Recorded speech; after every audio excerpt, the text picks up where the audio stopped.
All right, good morning, Facebook. I'm just going to share this on a couple of my different pages here. I want to talk to you guys about how sales is required and the different rituals I have, for the mornings. When I get up, go to the gym, have different metrics to see where I'm at each day, right? Where my money's going, where I'm bringing money in from. All right, here we go. We're up. So I'm going to go ahead and share this. And also, as I do these live videos, feel free to always comment if you'd like to ask questions and things like that. Alright, there we go. If you haven't joined my group yet, the Self Starters, it's becoming a pretty popular group on Facebook. I would definitely think about joining. It's pretty awesome back in there. I'm actually going to share that in that right now. So what I want to talk to you guys about today was obviously the headline, sales is required. It's a necessity. And interesting story, I had a girl, one of my friends, ask me about a week ago, and I get this question pretty often, how are you successful, or how'd you get to success, and I said a lot of it was through learning how to learning how to sell and sales, right? And she said, well, you know what, I don't really want to sell. I don't think sales is for me. And I said, well, it's pretty much required, right?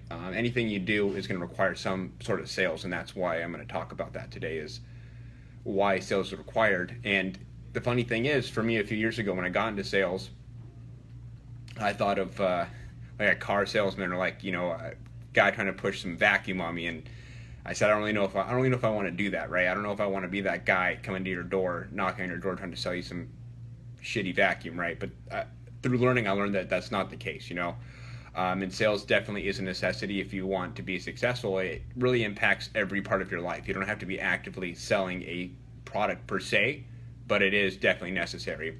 First example, is basically selling yourself to employers. All right, you want to get that job, or you want to get that promotion, that raise, you literally need to be able to sell yourself, right? And that's like the first thing, is being able to sell yourself. And so if you have this idea of, I'm not good enough, or I don't deserve it, or any of that bad self-talk, you're not going to get that raise or get that job, because you need to be able to sell yourself. And that took me a while to learn, to be okay with myself and be like, what, I am worth something. Because I didn't know what my worth was. I had no idea. I didn't really know what kind of worth to put on me. And now, today, I reach for the stars and hopefully hit the moon. So that's important. You really need to learn how to sell yourself, definitely. And also selling your opinions. Yeah, Alex, exactly. Selling your opinions, too. So, for instance, I don't have any kids, not yet. But one major thing is, let's say you're a stay-at-home mom or dad or whatever, and you need to sell your kids on doing something. That's huge, right? Or if you're in a group of friends or what have you, you need to be able to sell your opinions. That's really huge. And you can start to see that sales, basically, it impacts everything. Or, for instance, if you are going to buy a car or whatever, you're able to sell that person, either being sold on the price or you're selling them, and you can start to see that there's this kind of pattern arise, really. And for me, getting investors or things like that for the companies I opened, I had to sell myself and sell my vision to them, which can be a pretty daunting task. If you think about it, when you're asking somebody for a lot of money, you need to be pretty damn sure of yourself, and that's why I think selling yourself is probably one of the most important things. Because if you can sell yourself, people buy into you, right? They don't only buy into your car, they buy into you. Most cars that I've bought, I usually like the person. I'm a pretty easy sale, but I remember the car I have now, the Mercedes, I went to get this, right? I went to drive this car. So I pull up in my SL500, I want to get an AMG, and I pull up to this dealership, right? And this kid comes up to me and he's like, "Oh, you need to tell me if you're going to pay all cash or finance." And I said, I haven't even driven the damn car yet, right? I don't know what I want to do, and nothing against him, right? I had no problem with that. Here's what I got the problem. He said, well, if you don't have good credit, then you can't take the car for a test drive. And I said, okay, well, I have good credit. I just checked it. It's above 700.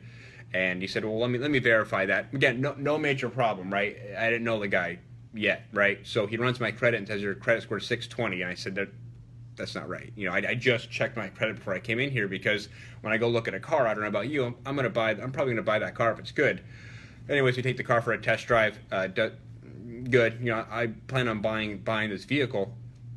And he says, you know what, I was wrong. Your credit's actually above 700, but I don't know if I can make a deal with you. And at this point, I'm like, okay, all right. So I'm going to put a good chunk of money down, and this guy's been jerking me around. And he goes and plays a game with the sales manager and all this stuff. I can get into it. It was a horrible, horrible experience. I said, you know what? I don't want to do that. So I went down the road, and I went from Anaheim to Newport Beach, and he bought a car from a different guy that same day. Again, because that guy, he took care of me, he sold himself to me, and I appreciated it completely, you know, and that's the difference. And then I also want to talk about, you know, influencing people and winning friends. See, when you sell your opinion or sell employers to sell people on yourself, it's important to remember that, for me at least, I can be very critical, right, on friends, employees, whoever, and I found that I need to use appreciation, right? I need to use appreciation first with employees or coworkers or whoever, and then give them the positive criticism, because I can't go at somebody, right, and say, oh, you're fucking this up, you're not making your calls right. No, you got to appreciate. Look, Bob, I know you're making good calls. I know you're doing your job. You're trying your best, but here's some room for improvement, right? And I've seen results just absolutely shoot through the roof. And also being genuinely interested in people, right? It's not that hard. That's probably the easiest one of them all, is being genuinely interested in people. Very, very easy. And how do you do that? You ask them damn questions and you listen. You listen to them. Any sale is won if you're asking the questions and you're sincerely or genuinely interested in somebody. I remember my boss used to rave and rant about that every day. You need to be sincerely interested in people. And I didn't understand that, and now I do. You know, I take a sincere interest in people, and guess what? Those people usually will go to bat for you more than the people that you just kind of drive away or talk about yourself or whatever. So when meeting new people, I always make sure to be sincerely and genuinely interested in what they have to say and ask questions to learn about them, because I know at the end of the day, the people that I know, they'll go to bat for me, and that's huge, right? And this one's pretty easy too. It's the yes, I guess you could say pattern or whatever. Have you ever noticed that when you start asking people questions, or for us salespeople, we start tying them down or going into the close, you get them to start agreeing with you and they're more inclined to close? It's super simple. You can use that in everything, right? You're selling your opinion, you're selling yourself. All you have to do is start getting them to say yes, and start agreeing with you. And usually they'll go ahead and agree with you at the end or come to the conclusion that you want to. And it's very, very powerful. So think about that for a second. I'm sure there's probably a time where, I know it's happened to me, where I just went to buy a TV actually at Best Buy. I had no intention this time of buying. I know I wanted it, but I was not going to move for like 3 weeks. So I would rather buy it right the day before I move and move it in with all my other stuff than haul this thing around for 3 weeks. And I went in, and this guy was asking me tie-down questions. You know, did you know this TV is actually on sale from $4,000 to $1,500? Did you know that this TV does this? What are you looking for in the TV? Oh, did you know it does? I'm saying yeah. Next thing I know, I'm checking out, and guess what? He sold me a freaking $200 mount too. That guy was good, but again, he used all these things that I'm talking about, and you can use all these things in different aspects, right? It doesn't have to be about the product. It's mainly about you. And obviously asking questions is how he got me. Now, another thing I like to use too, which really, really like influences people a lot, which is make the fault seem easy to correct. So what I mean by that is, right, so you have a coworker, you have an employee, you're a team leader, whatever it really is. You want to get people, you want to win them onto your side of thinking, right? You have this one person that you try to give them advice and it's not going the way you want to do or work out.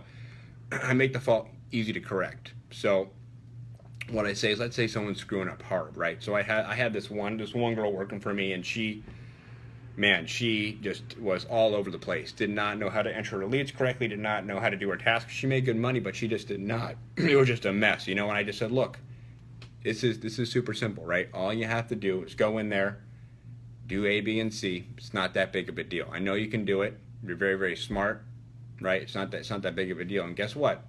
Pretty quickly, using that method, she went ahead and fixed those kind of things, and it worked out very well. And I also use my faults first, right? So we use a program called Salesforce.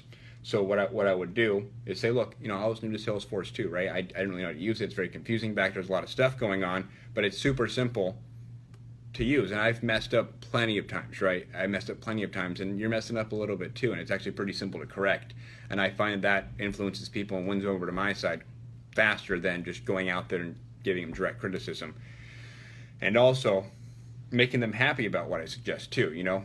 Like, for instance, by using a benefit. So look, if you do this, A, B, and C, it's actually going to make your job a hell of a lot easier. It's going to make my job a hell of a lot easier. But I usually like to try to put it in their benefit, because benefit for me doesn't really weigh a whole lot as a benefit for them. And doing all these things, and I could talk forever about sales and all the different types of stuff, but doing all these things basically brings me to one thing, which is it helps you make money materialize. Now, the biggest lesson that I learned, I was reading this book. It's called, I think it's Into the Mind of a Millionaire, and it talks about how money is an illusion, and you can make money materialize. So I want you to think about that for a second. Money is an illusion, right? And it's true. If you think hard about that, money really is an illusion. It's based on the value of the product you're selling, yourself, whatever it may be. So the question is, let's say you lost your job and you had to make some sort of income right away. For me, what I would do is I would come up with some sort of product or fee that I could sell to people and get that money in, because money comes and money goes, and people that they make a lot of money and they go ahead and say, you know what, money comes and money goes, and they waste it all. Well, guess what? They're probably not going to stay well off very long, right? It's about making money work for you and work hard for you instead of just spending it all. So when money is an illusion, you got to make it basically work for you, right? So for example, what I'm talking about is this. Let's say you have $50,000, right? You could spend it on a car, you could spend it on a house, whatever, live at that house, or you could take it, make the money go to work for you, right? Make those your employees, rent that property out or whatever, and then liquidate that cash in a few years if it does appreciate, and now you made some money. Money is just a vessel to get you to where you want to go. And it's really up to you, because in the marketplace, right, so you are a salesperson or you're offering some sort of business or you're working or whatever, in the marketplace you have some sort of value monetary value that you bring to the marketplace, right? And based on that value, people will pay for that. And that's why I say money basically is an illusion. I couldn't really see that, right, because I worked at an hourly job a few years back. That was the start of my career, I guess you could say, and I've always held like management positions and stuff like that, but I was making $11.22 an hour, and I didn't really understand. Like, I thought that was what you did. You went to work, you worked hard, and you got paid what you got paid, right? I didn't see that until I started working in sales and seeing how money and business really work, that it really is up to you to kind of decide what you want to do, right? And basically how hard you want to work. So you want to work hard, you got to understand one thing, and that is that it's temporary, right? If you have a goal to, because my goal is, and I'll share this with you, is to eventually get off and not have to work. You have to work every day, right? Have that passive income, and that's been my goal. So I work my butt off now, because eventually that money is going to take over, right, as my employees and real employees, so it can pay me in the form of assets, in the form of business, in the form of whatever, so I continue to get paid. So I can do pretty much whatever I really want to do, but I decide to work hard every day because I want to grow that, because you have to have different levels of success. So it really, damn internet. So it's up to you what your level of success is. My goal is, I like to have goals and reverse engineer, right? So I like to have 10 businesses by the age of 35, all making me $100,000 or more a year, bringing in $10,000 a month minimum. I'm sorry, $1 million a year, each paying me between $80,000 and $100,000 a year. Excuse me, I messed that up.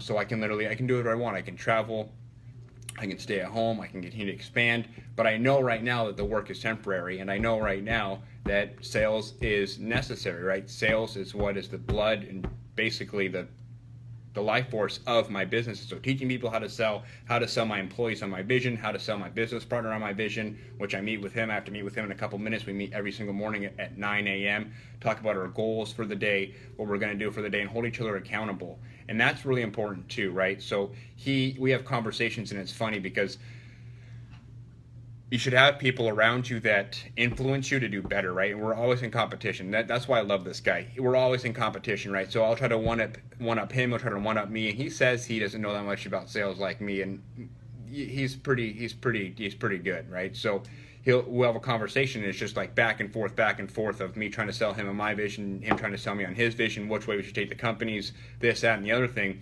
And it's actually kind of fun because it holds me accountable for what I'm going to do that day, what our vision is, where we're going, and it's completely awesome. And talking with him about projections, money in, money out, it changes your mind on things. So basically what I would do, and this is what I've done to kind of show what I mean is I went ahead and I have metrics for all my businesses. So yeah, you can look at your bank account, you know where you're going, but I have money in and money out every single month. So who we're paying, what kind of job they're doing, who our suppliers are, marketing, things like that, and what's bringing in more money. Because you have to understand, like if I put, let's say, $2,000 in marketing, right? And this is what I'm talking about, the illusion factor. I put $2,000 in marketing because that's going to attract people, right? Because advertising is the space you pay for. Marketing is the thing that's going to attract people to come and become a lead or contact you or whatever. I put 2,000 into marketing A and then 2,000 in marketing B. I need to make sure, you can only be so sure, right? That's going to return double or hopefully more, right? Or maybe even just $1,000 more. I don't know. But that's the kind of illusion that I'm talking about. So it's kind of like people say stop all advertising but up sales. But there are certain things that you got to do. And you can take that all the way down to on a personal level. I have my personal bank account up here as well. And I have metrics on that, right? So I can see money coming in, money going out, where I have my investment accounts, where I'm saving money, my fund money as well. And it's just, all this stuff is important, right? It's all very, very important. And again, I'll always go back to, sales is definitely necessary no matter what you do. All right, you guys, I'm going to go hit my 9 o'clock meeting. Thanks.